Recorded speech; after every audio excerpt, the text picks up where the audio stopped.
To square talks. Telugu రాష్ట్రాల్లో, దేశంలోనూ తెలుగు రాష్ట్రాల్లోనూ పౌర హక్కుల ఉద్యమంలో అసూలు బాసిన వాళ్ళు చాలామంది ఉన్నారు. రాజ్యం ముఖ్యంగా తెలుగు రాష్ట్రాల్లో, ఉమ్మడి ఆంధ్రప్రదేశ్లో కావచ్చు, తర్వాత తెలంగాణలో పౌర హక్కుల ఉద్యమం మీద, పౌర హక్కుల కార్యకర్తల మీద టార్గెట్ చేసి హత్య చేసిన సందర్భాలు చాలా ఉన్నాయి. రాజ్యం స్పాన్సర్ చేసిన కొన్ని ముఠాలు, అనేక మంది పౌర హక్కుల సంఘం నాయకులు అమరులైనప్పటికీ, చనిపోయినప్పటికీ, రాజ్యం చంపేసినప్పటికీ పౌర హక్కుల ఉద్యమం ఈ రోజుకి తెలంగాణలో, తెలుగు రాష్ట్రాల్లో, దేశంలో సాగుతూనే ఉంది. అనేక మంది కార్యకర్తలు త్యాగాలకు సిద్ధపడి పౌర హక్కుల సంఘాలను, పౌర హక్కుల కోసం పోరాటాన్ని ముందుకు తీసుకుపోతున్నారు. అలాంటి పౌర హక్కుల సంఘంలో ఇవాళ రాష్ట్ర అధ్యక్షుడిగా ఉన్న గడ్డం లక్ష్మణ్ అనేక సార్లు రాజ్య నిర్బంధాలను ఎదుర్కొన్నారు, దాడులను ఎదుర్కొన్నారు. దాదాపు చావు దాకా పోయొచ్చారు. రాజ్యం నుంచి, రాజ్యం స్పాన్సర్ చేసిన నల్లదండు లాంటి ముఠాల నుంచి, నయీం లాంటి ముఠాల నుంచి చావును ఎదుర్కొని చావు దాకా పోయొచ్చిన డాక్టర్ లక్ష్మణ్ ఇవాళ తెలంగాణ రాష్ట్ర పౌర హక్కుల సంఘానికి అధ్యక్షుడిగా ఉన్నారు. ఈరోజు రాష్ట్రంలో, దేశంలో పౌర హక్కుల గురించి మనతో మాట్లాడడానికి మన స్టూడియోలో ఉన్నారు. నమస్తే లక్ష్మణ్ గారు. ఇవాళ రాష్ట్రంలో కానీ, దేశంలో కానీ, ముఖ్యంగా మనకు ఈ మధ్యకాలంలో తెలంగాణ రాకముందు, వచ్చిన తర్వాత అనేది చాలా మామూలు విషయం అయిపోయింది. పౌర హక్కులు తెలంగాణ రాకముందు, వచ్చిన తర్వాత ఏ విధంగా ఉన్నాయి? సేమ్ అదే విధమైన కష్టాలు ఎదుర్కొంటున్నాయా పౌర హక్కులు? మారిందా తెలంగాణ వచ్చిన తర్వాత ఏమైనా పరిస్థితుల్లో? అయితే తెలంగాణ 2014లో వచ్చిన తర్వాత, అంటే ముందు ఆ తర్వాత అని ఒకే కాలంగా చెప్పలేము. తెలంగాణ రాష్ట్రం అనేది ఏర్పడిన తర్వాత 2 వరవళ్ళు కనపడతాయి మనకు. తెలంగాణ పూర్వము, ప్రత్యేక రాష్ట్రంగా ఏర్పడక ముందు, ఏర్పడిన తర్వాత 2014లో ఉన్న అభిప్రాయం ఏంటంటే, మన తెలంగాణ వచ్చింది, మన రాష్ట్రం ఏర్పడింది, మనోడు ముఖ్యమంత్రి అయ్యిండు అని ఒక సంతోషకరమైన 2014 తెలంగాణ వచ్చిన కొత్తలో. కానీ ఆ ముఖ్యమంత్రి ఆల్రెడీ ఉద్యమాలను గురించి మాట్లాడుతూ, ఆ ఉద్యమ పార్టీ ఎజెండానే నా ఎజెండాగా ఉంటుంది అని మాట్లాడటం, ఒక వాతావరణం సెట్ చేసిండు. రెండవది ఏంటంటే, అంతకు పూర్వమే ఆయనకు పౌర హక్కులంటే, మానవ హక్కులంటే, పౌర ప్రజాస్వామిక హక్కులంటే దానికి దృక్పథాన్ని గురించి తెలిసిన వ్యక్తి. పౌర హక్కుల సంఘంలో నేను పని చేస్తాను, అంతకంటే గౌరవప్రదమైన పని నాకు ఇంకొకటి ఉండదు అని మాట్లాడిన మనిషి ముఖ్యమంత్రి అయితే ఖచ్చితంగా పౌర ప్రజాస్వామిక హక్కుల వాతావరణం సానుకూలంగా ఏర్పడుతుంది అని అనుకున్నాం. కానీ ఆ తెలంగాణ ఏర్పడటానికి ముందున్న పరిస్థితులు, తెలంగాణను అంతకు ముందున్న ముఖ్యమంత్రులు, ఏ ముఖ్యమంత్రి అయినా సరే, దాదాపుగా అందరూ ఆంధ్ర వలస ప్రాంతానికి చెందిన ముఖ్యమంత్రులు తెలంగాణ గడ్డను రక్తపు టేరుల్లో ముంచిన వాతావరణాన్ని చూసి ఉన్నాం. హక్కులకు కానీ, ప్రాథమిక హక్కులకు కానీ, రాజ్యాంగంలో పొందుపరిచిన ఆదేశిక సూత్రాలకు కానీ ఏమాత్రం ప్రాముఖ్యత ఇవ్వని పరిస్థితులు చూసాం. కనీస పోరాటాలు, కనీస ప్రజాస్వామిక పోరాటాలను కూడా గౌరవించని పరిస్థితిని అక్కడి నుంచి ఆ అనుభవాలు మన ముందు ఉన్నాయి. అందులో మహిళలు చలో సెక్రటరియట్ ప్రోగ్రాం ఇస్తే గుర్రాలతోటి తొక్కిపిచ్చిన పరిస్థితులను చూసి ఉన్నాం. వాటర్ కెనాన్స్ పెట్టి భయంకరంగా ఊపిరి సల్పకుండా దాడులు చేసిన, చిన్న చిన్న ర్యాలీల మీద దాడులు చేయించిన పరిస్థితులను చూసి ఉన్నవాళ్ళు. విద్యుత్ శక్తి ఛార్జీలను తగ్గించమని ఒక డిమాండ్తో ర్యాలీ తీస్తే వామపక్ష పార్టీలు పట్టపగలు అసెంబ్లీకి ఒక ఫర్లాంగ్ 2-3 ఫర్లాంగుల దూరంలో ర్యాలీని మీద పట్టపగలు కాల్పులు జరిపి అందరూ చూస్తుండగా బహిరంగంగా నలుగురిని చంపేసిన పరిస్థితులను కూడా చూశాం.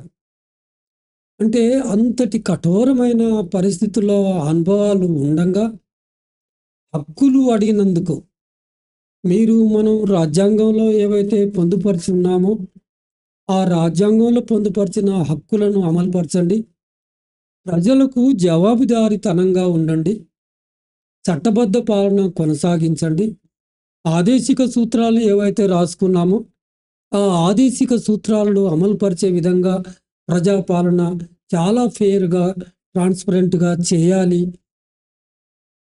హక్కులు కల్పించాలి అని మాట్లాడినందుకు ఒక నిందితుణ్ణి, ఒక నేరారోపణ ఎదుర్కొంటున్న ఒక వ్యక్తిని పోలీసులు అరెస్ట్ చేసినప్పుడు 24 గంటల కంటే మించి పోలీస్ స్టేషన్లో అతన్ని నిర్బంధంలో ఉంచుకోవటానికి అవకాశం లేదు.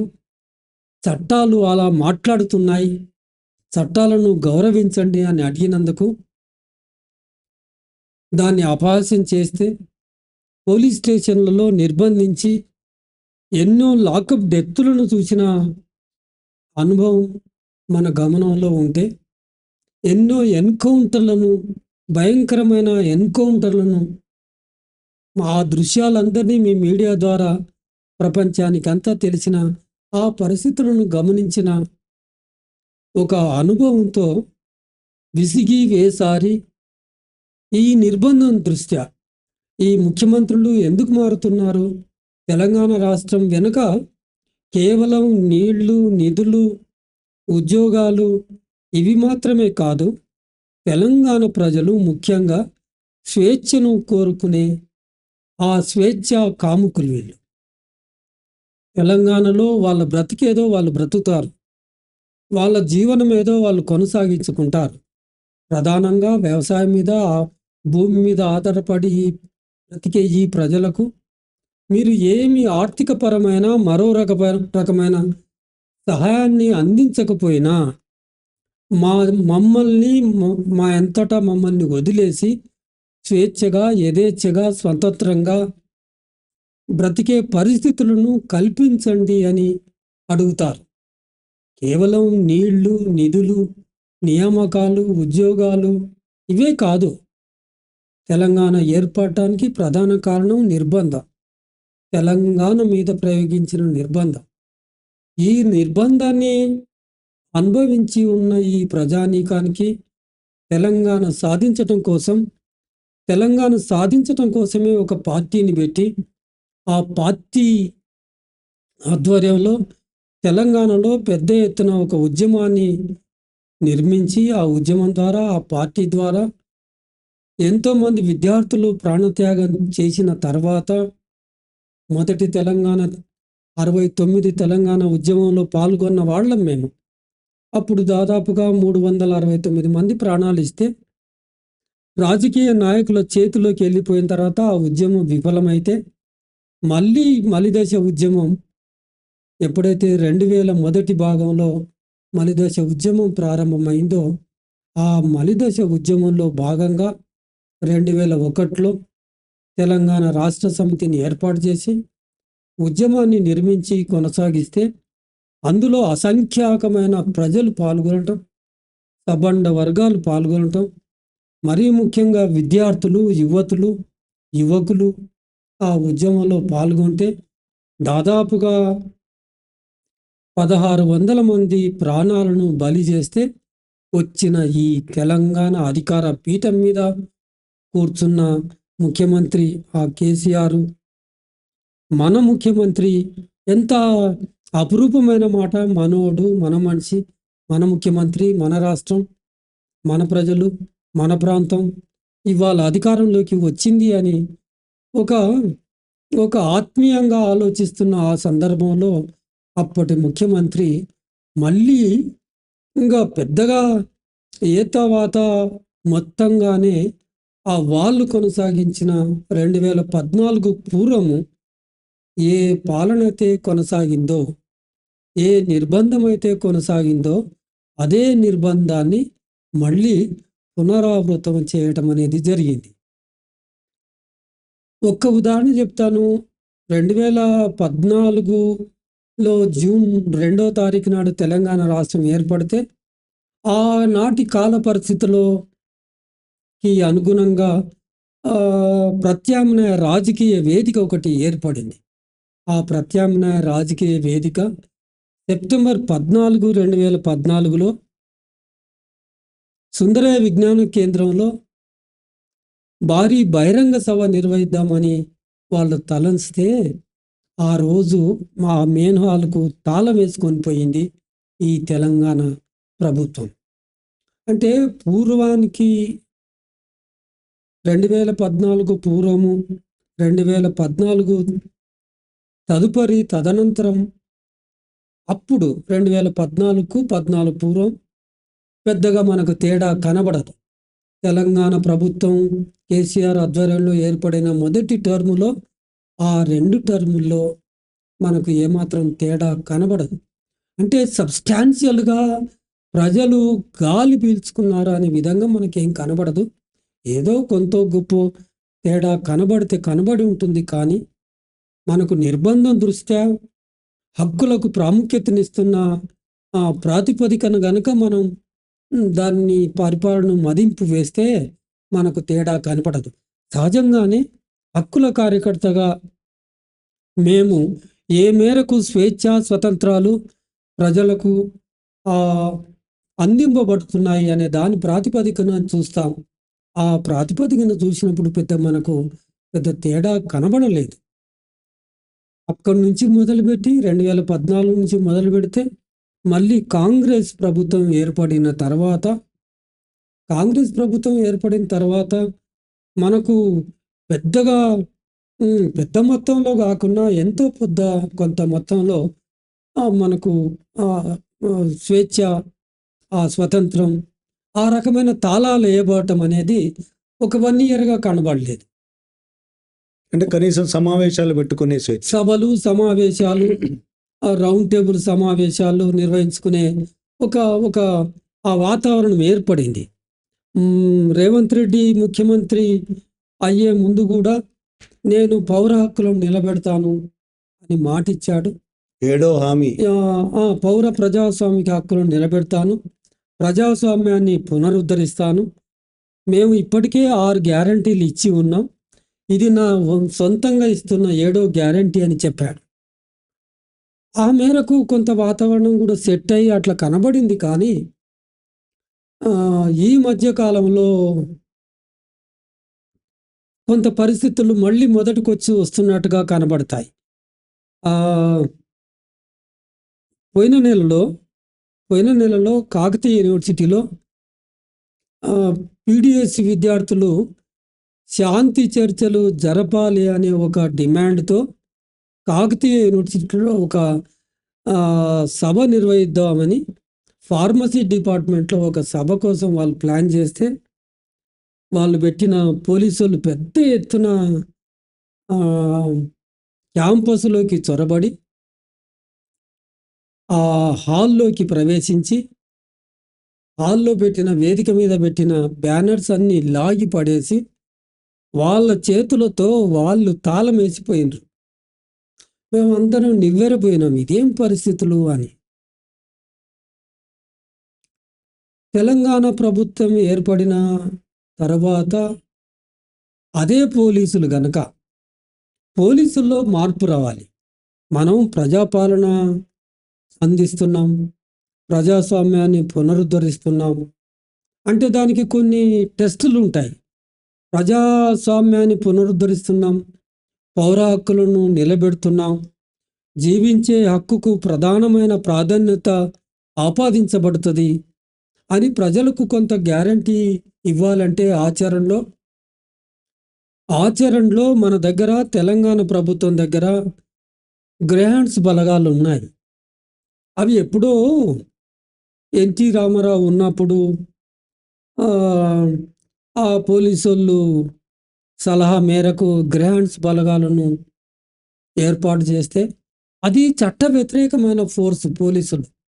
మనం ఎంత చెప్పినా కానీ వాళ్ళు చట్టానికి కట్టుబడి ఉండే వ్యక్తులు గారు. చట్ట వ్యతిరేకమైన ఫోర్సు. కనుక దానికి చట్టబద్ధత ఆపాదించారు. చట్ట వ్యతిరేకమని ఎందుకు అంటున్నామంటే ఉన్న పోలీసు ఉండంగా, ఉన్న యంత్రాంగం ఉండంగా, పైనంగా అదనంగా మరొక ఫోర్సు, ఆ ఫోర్స్కు అత్యధికమైన ఆర్థికం అందజేసి, అత్యాధునికమైన ఆయుధాలను అందజేసి, ఇంకా మీరు ఈ ప్రజల మీద పడి దున్నుకోండి, మిమ్మల్ని అడిగేవాళ్ళు ఉండరు అని ఆ ఫోర్స్ను వదిలిపెడితే తెలంగాణలో గ్రాండ్స్ బలగాలు అప్పుడున్న పీపుల్స్ వార్ పార్టీని పూర్తిగా మట్టుబెట్టి ఇవాళ తెలంగాణలో ఉద్యమాలు అలాంటి పార్టీలు లేకుండా చేయగలిగాయి. అంటే ఎన్నో కారణాలు తోడైన ఆ గ్రాండ్స్ బలగాలు ఉద్యమాలు లేకుండా వాళ్ళు ప్రాణాలు పోగొట్టుకున్నారు. మొత్తంగా ఉద్యమాలను రక్తపు టేరుల్లో ముంచారు అనే ఒక కోణమే కాకుండా తెలంగాణలో నిర్బంధానికి సంబంధించిన వాతావరణం ఎట్లా సెట్ అయ్యి ఉన్నది అనేది మనం ఆలోచించాలి. అంటే ప్రభుత్వాలు ఒక పరిపాలన విధానాన్ని ప్రజలపైన ఎట్లా రుద్దుతారు అనే దానికి ఎటువంటి వాతావరణం ట్రెండ్ సెట్ అయ్యి ఉన్నది అనేది ప్రధానం అవుతుంది. నువ్వు ఏ ఉద్యమాలను అంచగలుగుతున్నావు, ఏ ఉద్యమాలను అమరుపాలు లేకుండా చేస్తున్నావు అనే అంశం ఒక్కటి కాదు. శబాష్ అన్నారు, నెంబర్ 1 అన్నారు అప్పటి హోంమంత్రి మహమూద్ అలీ గారు. అసలు దేశంలో ఎక్కడ లేని ఎఫెక్టివ్ పోలీస్ ఫోర్స్ మన తెలంగాణ రాష్ట్రంలో ఉంది అని సర్టిఫికెట్ ఇచ్చారు. అయితే ఎందులో ఎఫెక్టివ్ వాళ్ళు నిజంగా ప్రజలకు రక్షణ కల్పించటంలో నిష్ణాతులు అవుతే లాకపుల్లో టార్చర్ లేకుండా, 3rd డిగ్రీ లేకుండా, ఒక గౌరవంగా ఒక మనిషి ధైర్యంగా తనకు న్యాయం జరుగుతుంది అని పోలీస్ స్టేషన్లో ఈ కాలు పెట్టి ఒక విన్నపాన్ని పోలీసులకు ఇచ్చుకునే వాతావరణాన్ని ఏర్పాటు చేస్తే శబాష్ పోలీసులు అవుతారు. కానీ పోలీస్ స్టేషన్లో కాలు పెట్టాలంటేనే భయం వేస్తుందిగా. డిసెంబర్ 7, 2023 నాడు కాంగ్రెస్ మొదటిసారిగా ఈ మధ్యలో ప్రభుత్వం తెలంగాణలో ఏర్పాటు చేస్తే డిసెంబర్ 10 నాడే నల్గొండ జిల్లాలో చింతపల్లి మండలంలో ఒక తాండాలో లాకప్ డెత్ జరిగింది. అదే చింతపల్లి పోలీసు వాళ్ళు. అది బోని ఇక్కడ తెలంగాణ ప్రభుత్వంలో డిసెంబర్ 10, 2023 అంటే ఒక 3 రోజులకే ఒక లాకప్ డెత్ జరిగింది. ఇలాంటివి జరగకుండా ఉంటాయి అని మేము అనుకుంటే ఇప్పటికీ మన తెలంగాణ రాష్ట్రం ఏర్పాటు అయిన తర్వాత ఇప్పటికే ఒక 4-5 లాకప్ డెత్తులు కూడా జరిగాయి. సరే, ఎన్కౌంటర్లు అంటారా? కర్రెగుట్టలో మన గ్రాండ్స్ బలగాలు పాల్గొనలేవు అని అక్కడి పోలీసులు, ప్రభుత్వ అధినేతలు కూడా స్పష్టంగా ప్రకటించారు. కానీ ఏమైంది? అక్కడ మన గ్రాండ్స్ బలగాలు 3 చనిపోయినట్టుగా వార్తలు మీ మీడియా ద్వారా చూస్తూనే ఉన్నాం. తర్వాతనైనా మార్చుకున్నారా? తర్వాతనైనా పోలీస్ బలగాలను, ఆ గ్రాండ్స్ బలగాలను రద్దు చేసుకున్నారా అనే దానికి లింక్ ఉంటుంది. ఒక ప్రజాస్వామ్యక ప్రజాపాలన కొనసాగిస్తాను, పౌర హక్కులను, ప్రజాస్వామిక హక్కులను నిలబెడతాను అనే మాటకును మీరు గ్రాండ్స్ బలగాల కొనసాగింపుకు లింక్ ఉంటుంది. ఇది లేకుండా అది ఉండదు, అది లేకుండా ఇది ఉండదు. మామూలుగా ఉన్న పోలీసులతోటే ప్రజలు ఏగలేకపోతున్నారు అంటే ఇలాంటి బలగాలు ఉన్న తర్వాత వాళ్ళు ఇప్పుడు ఏం చేస్తున్నారో నిజంగా ఆ గ్రాండ్స్ బలగాల మీద ఒక శ్వేతపత్రం రిలీజ్ చేయాల్సిన అవసరం ఉంటుంది. ప్రజలు ఇప్పటికే ఈ ఉన్న పోలీసులతోటే వాళ్ళనే భరించలేకపోతున్నారు. నాగర్ కర్నూలు జిల్లా లింగాల మండలం హెడ్ క్వార్టర్లో పోలీసోళ్ళు 3 యువకుల్ని పట్టుకుపోయినరు. అదేంటి? ఏం కేసులో పట్టుకుపోయినరు? పెట్రోల్ బంకులో పోయిన అక్టోబర్ 2024 అక్టోబర్ నాడు దసరా రోజు పిల్లలు 3 యువకులు ఒక బండి మీద పోయి పెట్రోల్ బంకులో పెట్రోల్ పోసుకుంటే ఆ డిస్పెన్స్ చేసే అతనితో ఆ అటెండర్తో గొడవ పడ్డారట. అటెండర్తో గొడవ పడితే న్యాచురల్గానే పెట్రోల్ బంక్ పెద్ద భూస్వామిది పెత్తందారిది అయ్యింది కనుక పెత్తందారికి ఫోన్ చేస్తే ఆయనకు అహం దెబ్బతిని నా పెట్రోల్ బంక్ మీద నా ఉద్యోగి మీద దాడి చేస్తారా? పెట్రోల్ బంక్ మీద దాడి కాదని పెట్రోల్ బంకులో నా ఉద్యోగి మీద మీరు తిరగబడతారా? కొట్టింది కూడా లేదు, తిరగబడతారా అని పోలీసు వాళ్ళకు ఫోన్లు చేస్తే పోలీసు వాళ్ళు 3 యువకులను పట్టుకుపోయి 3 రోజులు నిర్బంధించి అక్కడ ఊడిపించి టాయిలెట్స్ అన్ని కడిగిపించి పనులు చేయించి అక్కడికే అవమానంగా ఫీల్ అవుతే చిన్న ఏజ్ పిల్లలు అక్కడికే అవమానంగా ఫీల్ అయితే ఓ మంగళవారం పిలిచి పోలీస్ స్టేషన్కు ఆయనతోటి గుండు కొట్టించి పంపించారు.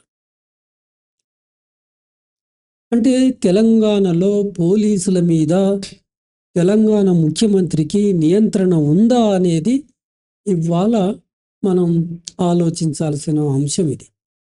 ఎక్కడెక్కడ పోలీసుల మీద మనం ముఖ్యమంత్రి హోదాలో కొంత విజన్ ఉంటుంది, పౌర హక్కులను కాపాడుదాం లేకపోతే వాతావరణాన్ని సెట్ చేద్దామని. కానీ ఆచరణలో పోలీసులు ఎట్లా వ్యవహరిస్తున్నారు అనే దాని మీద మనం అధికారంలో ఉండి ఒక కన్ను పెట్టకపోతే పోలీసుల మీద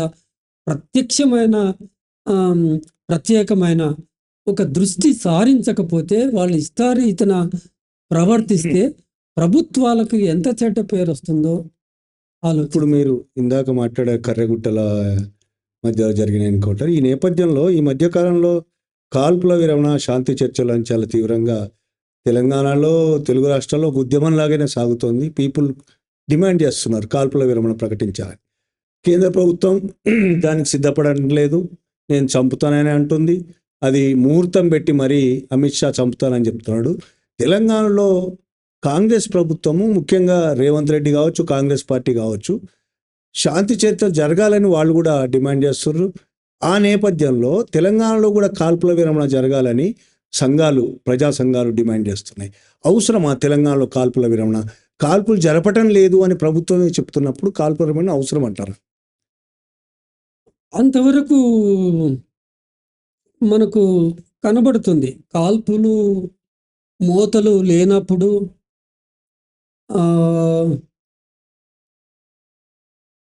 ఆ కోంబింగ్లు లేనప్పుడు తెలంగాణలో ఆ ఇనుప బూట్ల శబ్దాలు వినబడనప్పుడు ఇంకా డైరెక్ట్గా చెప్పదలుచుకుంటే ఆపరేషన్ కగార్లో భాగం కానప్పుడు నేను ఇప్పుడు చెప్తున్న ఆ గ్రహాండ్స్ బలగాలు ఏవైతే ఉన్నాయో తెలంగాణలో ఒక్కొక్క రాష్ట్రంలో ఒక్కొక్క పేరుతో ఉంటాయి.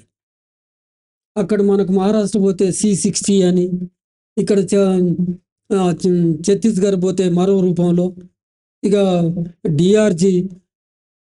డిఆర్జీని అనటానికి కూడా లేదు, అదొక ఫోర్స్ అని. అయితే ఇట్లా ప్రత్యేకమైన బలగాలు ఏవైతే ఉన్నాయో అక్కడ పాల్గొంటలేరు, కాల్పులు జరుపుతలేరు అనుకుంటే మన ముందున్న అనుభవం ఏంటంటే 3 గ్రాండ్స్ బలగాలు చనిపోయినవారు. ఆ పరిస్థితి మన కళ్ళలో ఉంది ఒకటి. అయితే ఇప్పటి వరకు కూడా తెలంగాణ ప్రభుత్వం నుంచి, ఆ తెలంగాణ ప్రభుత్వాన్ని పౌర హక్కుల సంఘం నుంచి మా సీనియర్ నేతలు మేధావులు కలిసినప్పుడు చాలా సానుకూలంగా స్పందించారు. ఇట్లా చంపుకుంటూ పోవటం అనేది అన్యాయము. ఫండమెంటల్ రైట్స్ ఉన్నాయి కాన్స్టిట్యూషన్లో, అది అమలు పరచబడాలి. మనం అత్యంత ప్రాధాన్యతనివ్వాలి జీవించే హక్కుకు అని మాట్లాడుతూ సానుకూలంగా స్పందిస్తే ప్రజలు చాలా ఆహ్వానించారు. ఆ మేరకి అదే కాకుండా పదే పదే కేంద్ర ప్రభుత్వం మీరు అన్నట్టుగా ముహూర్తం పెట్టి ఆ ముహూర్తం లోపల మేము చంపేస్తామని ఆ జూన్ 24 నాడు రాయ్పూర్ వెళ్ళి అమిత్ షా మళ్ళీ అక్కడ పునరుద్ఘాటన చేస్తే మళ్ళీ 29th నాడు మన రాష్ట్రానికి వచ్చి నిజామాబాద్ జిల్లాలో లేదు నేను 2026 మార్చి 31 కల్లా సమాప్తి కరింగే, ప్రజలను కూడా అడుగుతారు సమాప్తి కరింగే అని అడుగుతాడు. ప్రజలు ఏమంటున్నాడో చూపించదు మీ మీడియా. అవునంటున్నారా కాదంటున్నారా? అదే కేసీఆర్ కూడా అడిగారు, చర్చలు జరపాలన్నా మావోయిస్టు పార్టీతో 10 లక్షల మంది చేతులెత్తి చర్చలు జరపాలే, కాల్పుల విరమణ ప్రకటించాలి, ఆపరేషన్ కగార్ను రద్దు చేయాలని కేసీఆర్కు సభలో కూర్చున్న ఆ ప్రజానీకం ముక్త కంఠంతో చెబితే ఆ విజువల్స్ కనబడుతుంటాయి మనకు. మోడీ సభలో అది కనబడదు. సమాప్తి కరింగే అంటాడు. సమాప్తి కరింగే ఏంటండి? అసలు ప్రజా జీవితాలతో ముడిపడి ఉన్న ఒక ప్రజా ప్రతినిధి హోంశాఖ మంత్రిగా ఉండి, కేంద్ర మంత్రిగా ఉండి ఆ మాట, ఆ పరిభాష ప్రయోగం చేయవచ్చా? समाप्ति करेंगे बोले तो क्या है वो? What is the meaning of that word?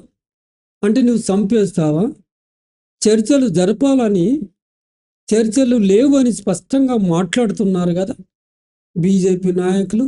హోంశాఖ సహాయ మంత్రి మాట్లాడుతున్నాడు, హోంశాఖ మంత్రి మాట్లాడుతున్నాడు, చర్చలు లేవు అంటే. ప్రజాస్వామ్యంలో ఒక పార్టీ ఏ డిమాండ్లను అయితే తీసుకొని వస్తుందో, ప్రజల పక్షాన ఏ డిమాండ్లు అయితే ముందుకు పెడుతుందో, మీరు ఎందుకు ఆయుధాలు పట్టుకున్నారు? ఒకటే ఆయుధం ఉండాలి, ఆ ఒక ఆయుధం గవర్నమెంట్ దగ్గర ఉండాలి చెప్పడానికి బాగానే ఉంది. ప్రజల డిమాండ్లు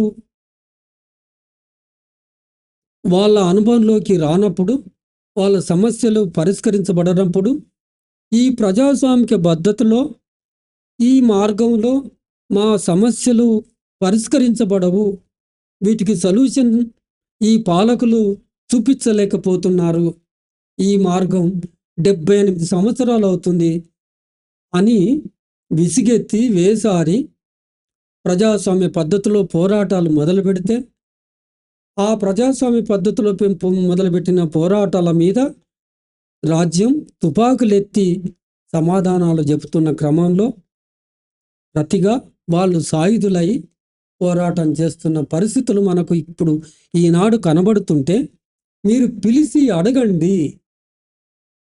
మీ చేతిలోకి ఆయుధం రావటం వెనుక శాస్త్రీయంగా దాన్ని విశ్లేషణ చేయండి, వాళ్ళను స్పష్టంగా అడగండి, అడిగి తెలుసుకోండి అనే ప్రయత్నాలు ఎప్పటి నుంచి జరుగుతున్నాయి? 2010లో చిదంబరం మావోయిస్టు పార్టీ ఆజాద్ను పిలిచి చర్చ జరుపుతామని స్వామి అగ్నివేశ ఆధ్వర్యంలో అక్కడి నుంచి ఆ ప్రభుత్వ ప్రతినిధులు ఒక చర్చల వాతావరణాన్ని తీసుకొస్తే, చిదంబరం కూడా జూలై 1, 2010 అనుకుంటాను, చర్చల ప్రతినిధిగా వచ్చిన చెరుకూరి రాజ్ కుమార్ ఆజాద్ను రైల్వే స్టేషన్లో అదుపులోకి తీసుకొని చంపేసి, హేమచంద్ర పాండే విషయాలు బయటకు వస్తాయని అన్నందుకు, ఆజాద్ ఎంబడి ఉన్నందుకు హేమచంద్ర పాండేతో పాటుగా చంపేసి ఆదిలాబాద్ అడవుల్లో పడేసి అట్లా తూట్లు పొడిచారు. ఇప్పుడు కనీసంగా ఇక్కడ కూడా చూస్తే, ఇప్పుడు పరిస్థితి చూసినా కానీ, ఇప్పుడున్న ముఖ్యమంత్రి ఛత్తీస్గఢ్ రాష్ట్ర ముఖ్యమంత్రి విష్ణుదేవ్ సాయి ఆయన అధికారంలోకి రావడానికి మావోయిస్టులతో చర్చలు జరుపుతానన్నాడు. ఇవాళ అమిత్ షా గమనించాల్సింది, తెలుసుకోవాల్సింది, చరిత్రలోకి తొంగి చూడాల్సిన అవసరం ఏముందంటే, చర్చలు అనేది ఇదేదో దారి తప్పిన అంశం కాదు ఇది. ప్రజలు ఏదో కోరుతున్నారు, అసలు అసాధ్యమైన కోరికను కోరుతున్నారు అనేది కాదు. చర్చల ప్రక్రియ ప్రపంచవ్యాప్తంగా సాయుధ పోరాటాలు కొనసాగుతున్న క్రమంలో ప్రభుత్వాలకు, సాయుధులకు మధ్యలో చర్చలు ఎన్నోసార్లు జరిగాయి. అంటే అంటున్నారు, ఆయుధాలు పట్టుకున్న వాళ్ళతో చర్చలు ఏం చేస్తాం అంటున్నారు. ఆయుధాలు పట్టుకున్న వాళ్ళతోటి చర్చలు జరిపిన అనుభవాలు మన భారతదేశంలోనే ఉన్నాయి. ఆయుధాలు పట్టుకున్న వాళ్ళతో మాత్రమే చర్చలు జరుపుతారు, మామూలు వాళ్ళతో చర్చలు జరపరు. మీరు ఒక వ్యవసాయ విధానాన్ని తీసుకురాదలుచుకున్నప్పుడు వ్యవసాయదారులను పిలిచి, ఒక రైతు సంఘాలను పిలిచి, భారతదేశంలో ఉన్న రైతు సంఘాలను పిలిచి చర్చించి రైతులకు సంబంధించిన పాలసీ విధానాలను మీరు రూపొందించరు. ఇండస్ట్రియలిస్టులను మాత్రం పిలిచి వాళ్ళతో చర్చించిన తర్వాత ఇండస్ట్రియల్ పాలసీని మాత్రం తీసుకొస్తారు. వీళ్ళతో చర్చించరు. ఆయుధాలు ఉన్నోళ్ళతో మాత్రమే చర్చిస్తారు అనేది కేంద్ర ప్రభుత్వ పాలకులు గుర్తించుకోవాల్సిన అంశం ఇది. అందుకని మీరు ఎందుకు ఆయుధాలు పట్టాల్సిన ప్రజాస్వామిక వ్యవస్థలో ఆయుధం పట్టడం అనేది ఆయుధాల చట్టం ప్రకారంగా నేరం. ఈ నేరపూరితమైన పని మీరు ఎందుకు చేస్తున్నారు అని పిలిచి అడగండి. వాళ్ళు ఎందుకు ఆయుధాలు పట్టారో మీరు స్పష్టంగా తెలుసుకోండి. మీరు ఎప్పుడు చూసి లేకుంటారు కదా, ఒకసారి పిలిచి, నక్సలైట్లు అంటే ఎట్లా ఉంటారో మీరు తెలియదు కదా, ఒకసారి పిలిచి సామాన్యమైన ప్రజల చేతిలోకి, ఆదివాసుల చేతిలోకి, అన్నమో రామచంద్ర అని అలమటిస్తున్న తెలంగాణ ప్రజల చేతుల్లోకి, ఆ నలమలలో ఆకులు, అడవి, ఆ దుంపలు, ఈ ములుగులో అలాలు దుంపలు తింటున్న ఆదివాసుల చేతిలోకి, ఆ చెంచుల చేతుల్లోకి ఆయుధాలు ఎందుకు వచ్చాయని చర్చ జరగాలి కదా. మీరు శాస్త్రీయమైన విశ్లేషణ చేయాలి కదా. ఏంటేంటో ఆలోచిస్తుంటారు కదా. మీరు మీ యంత్రాంగంలో ఒకసారి విశ్లేషణ చేసుకోండి.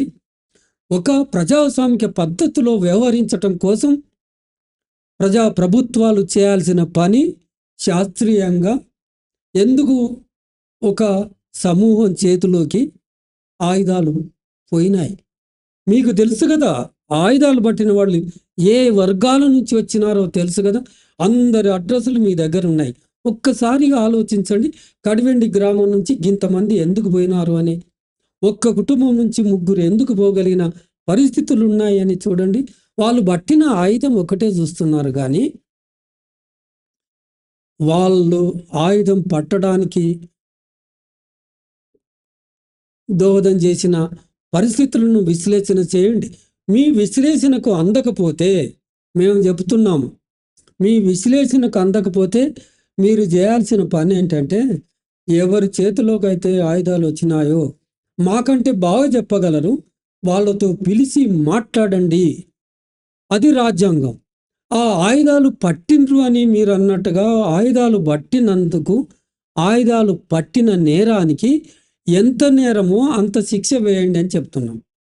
అంతేగాని క్యాపిటల్ పనిష్మెంట్, మరణ శిక్ష వేసి తుపాకులతో సమాధానాలు చెబితే, ఇక తూటాలే నిర్ణయాలు చేసేటట్టుగా అయితే ఇక చట్టాలు ఎందుకట? తుపాకులే సమాధానం చెప్పదలుచుకుంటే ప్రజాస్వామ్యం ఎందుకట? మీరు ఇన్ని రోజులు ఉద్యమాలను మీ మేధావులు, మీకున్న థింక్ ట్యాంకు ఒక మాట అంటుంటారు ప్రతిసారి చర్చల్లో, తుపాకీ గొట్టం ద్వారా రాజ్యాధికారం వస్తుందా? మీరు చేస్తున్నది ఏంటి? తుపాకీ గొట్టం ద్వారా శాంతిని తేదలుచుకున్నారా? అది శ్మశాన శాంతి కాదా?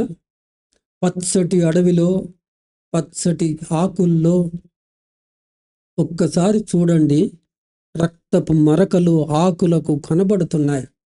మీకు హృదయాలు లేవా? మానవత్వం ఉన్న పాలకులేనా వీళ్ళు? పైగా నీవు పంపిన ఫోర్సు ఎక్కడుండాలి? ఆ ఫోర్సు పేరే సరిహద్దు భద్రతా బలగాలు. ఆ సరిహద్దు భద్రతా బలగాలు ఛత్తీస్గఢ్లో ఎట్లుంటాయి అది మన సరిహద్దా? కర్రెగుట్టలో ఎట్లుంటాయి? కర్రెగుట్టలో ఉన్న ఫోర్సెస్ను మీరు పాకిస్తాన్తో యుద్ధం చేయటానికి వెనక్కి తీసుకెళ్లారు కదా, అది రుజువు కదా. ఆ ఆ పాకిస్తాన్తో యుద్ధం చేయాల్సిన ఆ బలగాలు, ఆ సైన్యం కర్రెగుట్టలో ఎవరితో యుద్ధం చేయటానికి పోయింది? సుప్రీంకోర్టు ఏం చెప్తుంది తెలియదా మీకు? సొంత బిడ్డలను చంపుకుంటారా? సొంత బిడ్డల మీద యుద్ధం చేస్తారా? విస్మయం గొల్పుతుంది సుప్రీంకోర్టు. అత్యున్నతమైన భారత న్యాయస్థానం వ్యాఖ్యానించి ఉన్నది కదా. పైగా ప్రజలు భారతదేశమే కాకుండా అంతర్జాతీయంగా మన దేశంలో మన జెండా ఎగరేస్తే కర్రెగుట్ట నీది కాదా? భారతదేశాన్ని కాదా? ఆ కర్రెగుట్టలో జెండా ఎగరేస్తే ఏంటి అది? అంతర్జాతీయంగా ఇప్పటికే ఆర్థిక అసమానతల్లో వెనుకబడి ఉన్నాము. లింగ వివక్షలో, లింగ సమానత్వంలో 148 దేశాలు 131 స్థానంలో ఉంది అని నిన్నగాక మొన్న పేపర్లు ప్రకటించి ఉన్నాయి. ఆకలి కటకట వికట్టహాసం చేసే పరిస్థితులు ఉన్నాయి. ఆకలి చావులు జరుగుతూ ఉన్నాయి.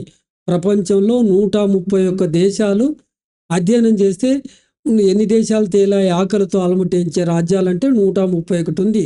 భారతదేశం ఆ 131లో ఒక దేశం. అసమానతలు, ఆర్థిక అసమానతలు, భయంకరమైన ఆర్థిక అసమానతలు ఉన్నాయి. ఆకలి చావులు ఉన్నాయి ఈ దేశంలో. వీటిని రూపుమాపరు, వీటిని అడ్రస్ చేయరు. ఆకలి విముక్త భారత్ అనరు, దారిద్ర విముక్త భారత్ అనరు, లింగ వివక్ష విముక్త భారత్ అనరు, పేదరికం నిర్మూలించడానికి మీ దగ్గర పథకాలు ప్రకటించరు. ఒక మనిషిని చంపటానికి అంటే మావోయిస్ట్ ముక్త భారత్ అంటే ఏంటి? మావోయిస్టులో పార్టీలో మనుషులు ఉన్నారుగా, ఆ మనుషులను చంపే ముహూర్తం పెడతారా? చర్చలు జరపము అంటారు. చర్చలు జరపాల్సిన ఆవశ్యకత, రక్తపాతాన్ని నిలువరించాల్సిన ఆవశ్యకత ఇవాళ వచ్చి ఉన్నది కదా.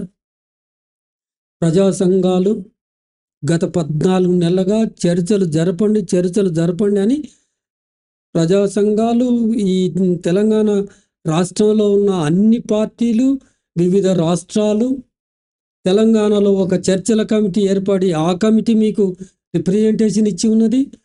అఖిల భారత స్థాయిలో శాంతి చర్చల కమిటీ ఒకటి ఏర్పడి అది కూడా మీకు రిప్రజెంటేషన్స్ ఇచ్చి ఉన్నది.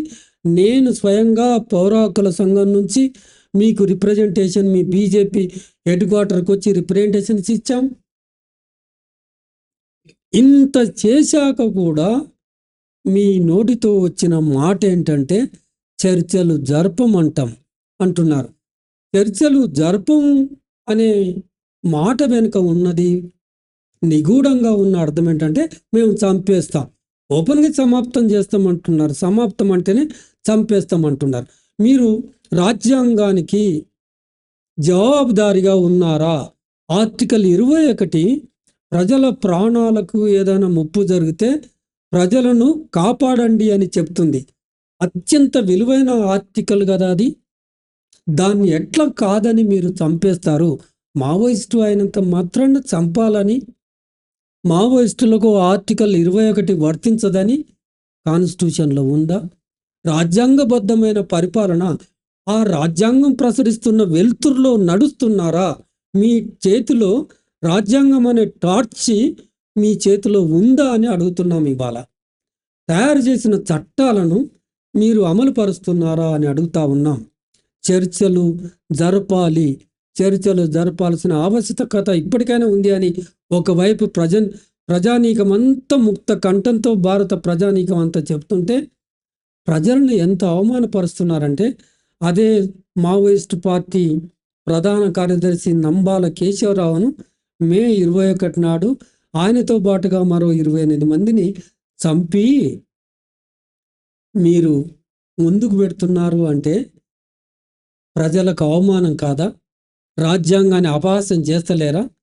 చట్టాలను బేఖాతరు చేస్తలేరా? చంపారు సరే, ఎంతవరకు పోయింది బీజేపీ? ఈ బీజేపీ అనేది ఒక ప్రభుత్వాన్ని నడుపుతుందా, తన సిద్ధాంతాన్ని నడుపుతుందా అనేది ఇవాళ మనకు ఆ ఆర్ఎస్ఎస్ సిద్ధాంతాన్ని అమలు పరచదలుచుకున్నారా? మీరు ఈ భారతదేశానికి ప్రధానమంత్రి మొత్తం యంత్రాంగం అంతా కాదా? ప్రభుత్వాన్ని నడుపుతలేరా? అంటే ఒకవేళ ఆ సిద్ధాంతం అమలు చేస్తానంటే మీరు చెప్పుకున్న మీకు శత్రువులైన ముగ్గురిని చంపేయదలుచుకున్నారా? క్రిస్టియన్స్లను, ముస్లిమ్స్లను, కమ్యూనిస్టులను లేకుండా చేయదలుచుకున్నారా?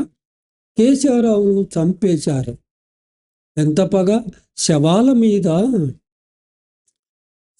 మీద కక్ష తీర్చుకునే రాజ్యాన్ని, ప్రైమ్ మినిస్టర్ను ఎక్కడైనా చూశామా?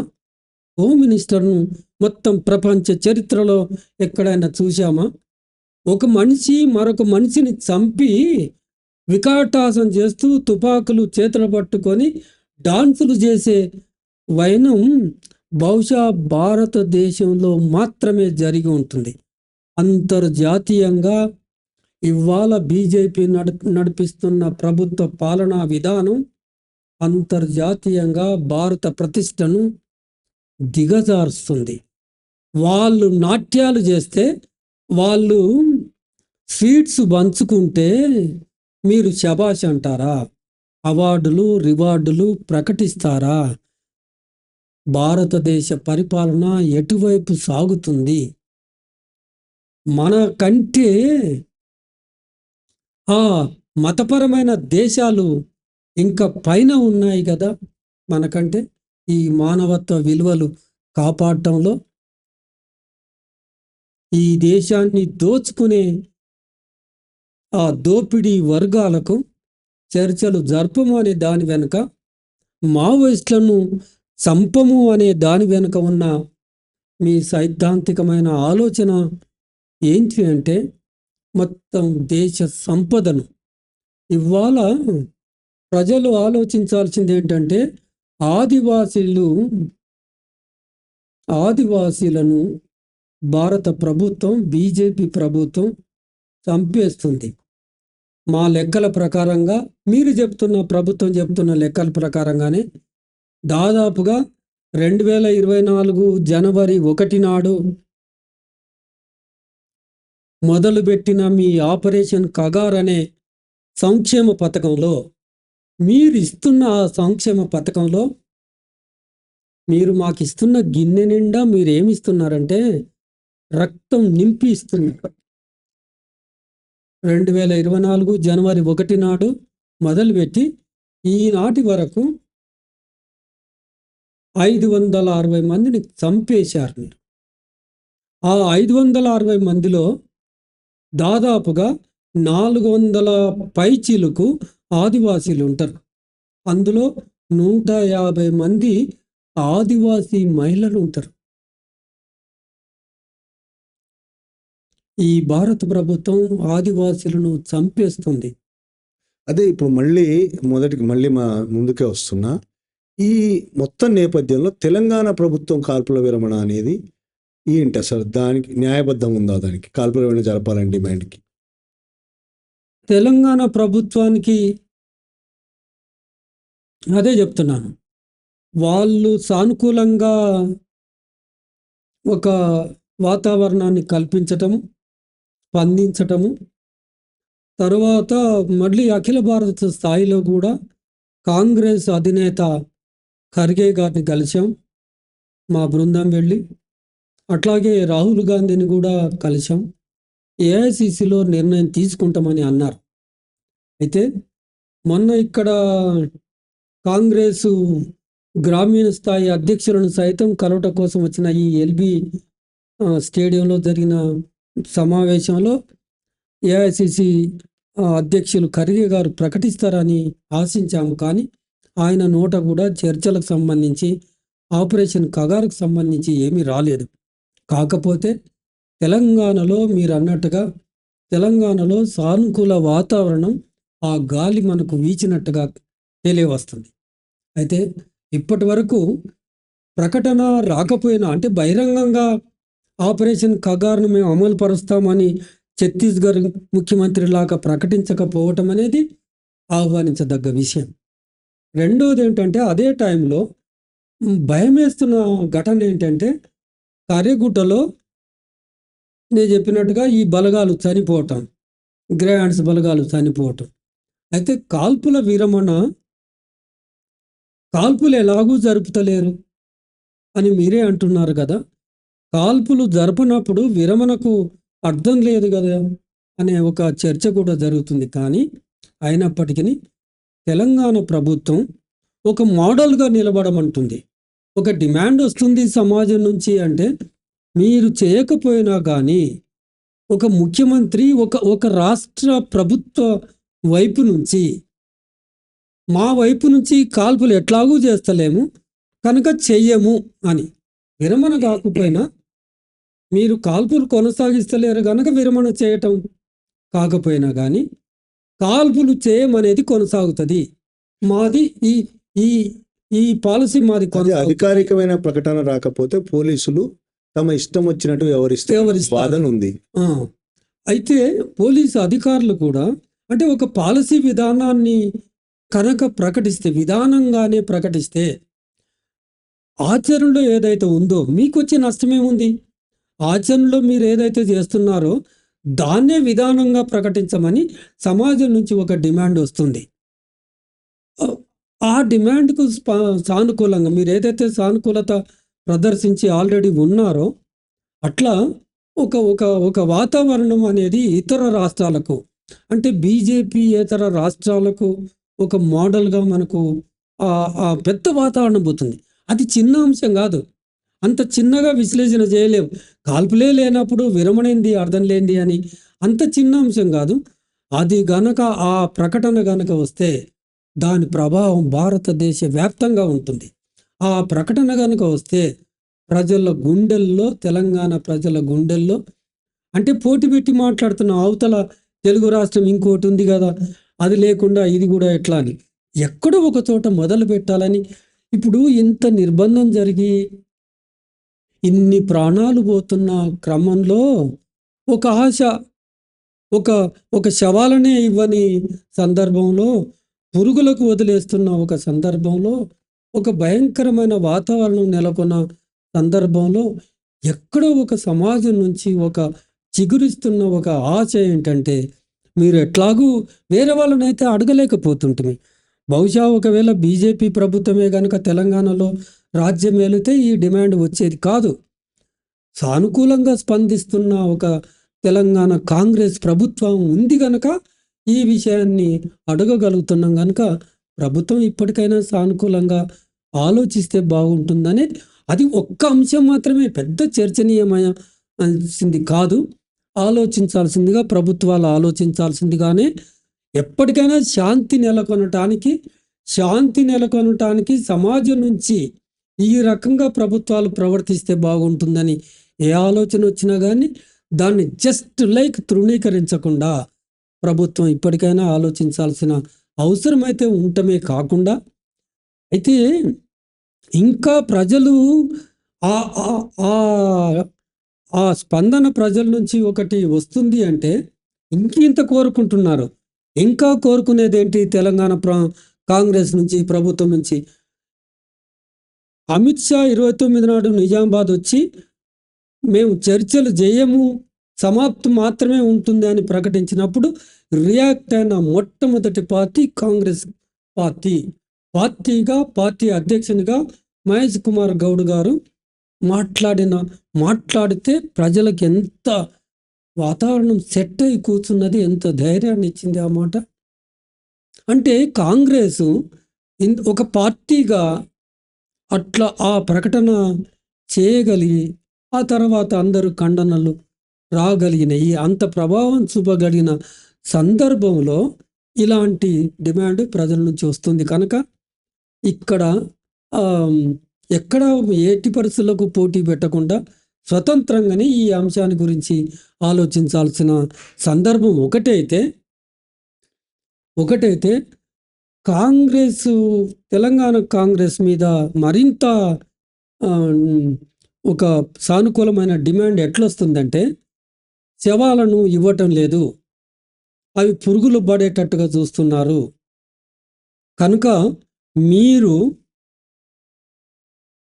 ప్రజా సంఘాలు ఎంత మేరకు పోరాడతాయి? మీరు ఒక పార్టీగా కేంద్ర ప్రభుత్వం మీద ఒత్తిడి తీసుకురావాల్సిన అవసరం కూడా ఉంటుంది కదా. మీరు ఏఐసిసిలో ఒక ప్రభావితమైన అధ్యక్షులు, ముఖ్యమంత్రి హోదాలో ఒక పార్టీ, ఆ పార్టీ కాంగ్రెస్ పార్టీ అఖిల భారత స్థాయి నుంచి బీజేపీ మీద ఒత్తిడి పెట్టాల్సిన ఆ అవసరం ఉందని కూడా తెలంగాణ సమాజం నుంచి, పౌర సమాజం నుంచి అది ఒక డిమాండ్గా ముందుకు వస్తున్నది కదా. మీరు ప్రకటించి మేము పాల్గొనకుండా ఉంటాము అని ఇక్కడి వరకు ఉండటమే కాకుండా మరింత చొరవ తీసుకొని భారత ప్రభుత్వం మీద ఒత్తిడి చేయాల్సిన అవసరం ఉంది కదా. ప్రజా సంఘాలుగా మేము పోరాడుతున్నాం. వామపక్ష పార్టీలు, విప్లవ పార్టీలు అన్నీ అడుగుతూ ఉన్నాయి. విప్లవం ఉద్యమం చేస్తున్న ఆ మావోయిస్టు పార్టీ అడుగుతూ ఉంది. అయినా కానీ వినటం లేదు. కనుక మీరు పార్టీగా భారతదేశంలో బీజేపీకి ప్రత్యామ్నాయ పార్టీ, ప్రతిపక్ష పార్టీ కాంగ్రెసే కదా. కాంగ్రెస్ మీద ఉన్న ఎన్నో బాధ్యతల్లో ఈ బాధ్యత ఒకటిగా ఎందుకు ఉండదు? వాళ్ళని కూడా అర్బన్ నక్సలైట్లు అంటున్నాడు కదా. మిమ్మల్ని సైతం అర్బన్ నక్సలైట్లు అంటున్నారు. భారతదేశంలో బీజేపీయేతర ఏ మేధావి వర్గమైనా, బీజేపీయేతర ఏ పార్టీ అయినా అర్బన్ నక్సలైట్లుగానే చూస్తారు. కలిసి పోరాడదాం రండి. మరి కలిసి ఇంకా రేపు అదే జరగబోతుంది. మీరు కరెక్ట్ చెప్పారు. రేపు జరగబోతున్నది ఏంటంటే, ఈ ఆపరేషన్ కగారు 2026 మార్చి 31 పూర్తి అయిన తర్వాత అంతటితో ఆగదు ఈ హింస. ఖచ్చితంగా హింస, మరింత హింసకు ఇది ఫాసిజానికి చేరుకున్న దశలో ఉన్నాం. జాగ్రత్త. కాంగ్రెస్ పార్టీయే కాదు, దేశంలో అన్ని పార్టీలను, ఈపాటికే ప్రతిపక్షంలో ఉన్న పార్టీలన్నిటినీ పార్లమెంటరీ స్వయం ప్రతిపత్తి గల సంస్థలను వాళ్ళ కంట్రోల్లోకి తీసుకొని పార్టీల మీద వదిలేసి ఈడీ రైడింగ్ చేయించారు, ఇన్కమ్ ట్యాక్స్ రైడింగ్ చేసి ఎన్ఫోర్స్మెంట్ డైరెక్టరేట్లు దింపిండ్రు, ఇంకా సిబిఐని దింపిండ్రు. మొత్తం అతలాకుతలం చేసేసిన పార్టీలు లేకుండా అంతటితో ఆగదు ఈ బీజేపీ పాలన. భారతదేశంలో ఉన్న అన్ని పార్టీలపైన, అందరి మేధావులపైన, గొంతులెత్తే వాళ్ళందరిపైన అర్బన్ నక్సలైట్లని ముద్ర వేసి మీ వరకు, అందరి వరకు కూడా వస్తుందని చెప్తా ఉన్నాం. కనుక ఇది ఒక కేవలం మావోయిస్టు పార్టీని అంతం చేయటంతో ఆగిపోదు. దీనికి ఒక ప్రణాళిక ఉంది. కనుక ఇక్కడి నుంచి జాగ్రత్త పడి మేధావులందరూ, పార్టీలందరూ ఐక్యముండి వీళ్లకు నాయకత్వం వహించి బీజేపీ మీద ఒత్తిడి తేవాల్సిన బాధ్యత ఈ కాంగ్రెస్ ప్రభుత్వం మీద ఉంటుంది అనేది ప్రధానంగా గుర్తుపెట్టుకోవాల్సిన అంశం. థ్యాంక్ యూ లక్ష్మణ్ గారు. Thank you very much. చాలా విషయాలు మాతో పంచుకున్నందుకు థ్యాంక్ యూ.